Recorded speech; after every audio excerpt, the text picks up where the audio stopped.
नवे पाऊल नवा विचार. लोकार्पण न्यूज. वाखारी तालुका देवळ्यात जिल्हा परिषद आदर्श मॉडेल स्कूल वाखारीमध्ये विद्यार्थ्यांचे थाटामाटात आगमन.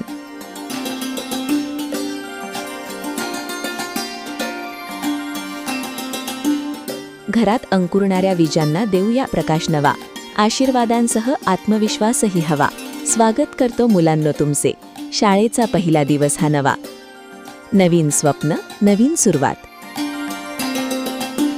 15 जून हा दिवस प्रत्येक विद्यार्थ्याच्या आयुष्यात एक नवी सुरुवात, उत्साह आणि आठवणींचा खजिना घेऊन येत असतो. त्याचप्रमाणे आदर्श जिल्हा परिषद प्राथमिक शाळा वाखारी येथे लहान मुलांचे शाळा प्रवेशोत्सव मोठ्या उत्साहात पार पडले.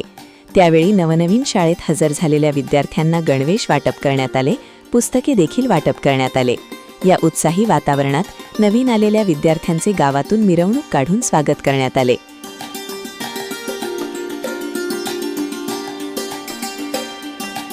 या कार्यक्रमाची रूपरेषा शाळा व्यवस्थापन समितीचे अध्यक्ष अशोक शिरसाट यांच्या मार्गदर्शनाखाली कार्यक्रम राबविण्यात आला. त्याप्रसंगी दीपक बागुल, दीपक पवार, मोहिनी देवरे, भारती शिरसाट, प्रकाश गुंजाळ, नितीन शिरसाट, विश्वनाथ शिरसाट, सूर्यकांत भामरे, देवेंद्र निकम, विजय जगदाळे इत्यादी ग्रामस्थ व मुख्याध्यापक रामदास शिरसाट, उपशिक्षक विजय आहेर, पुष्का देवरे, रत्ना चव्हाण, निर्मला मोरे, सुनंदा निकम, मीनाक्षी पाटील इत्यादी आदर्श जिल्हा परिषदेचा शिक्षकवृंद, विद्यार्थी मोठ्या संख्येने उपस्थित होते. 15 जून हा दिवस मोठ्या थाटामाटात पार पडला. ज्ञानाची तहान, बाई आमुच्या महान. पुन्हा तेच दिवस जगण्यासाठी मन होऊ लागतं लहाननी लहान. बातमी संकलन देवेंद्र निकम, प्रतिनिधी लोकार्पण मराठी न्यूज.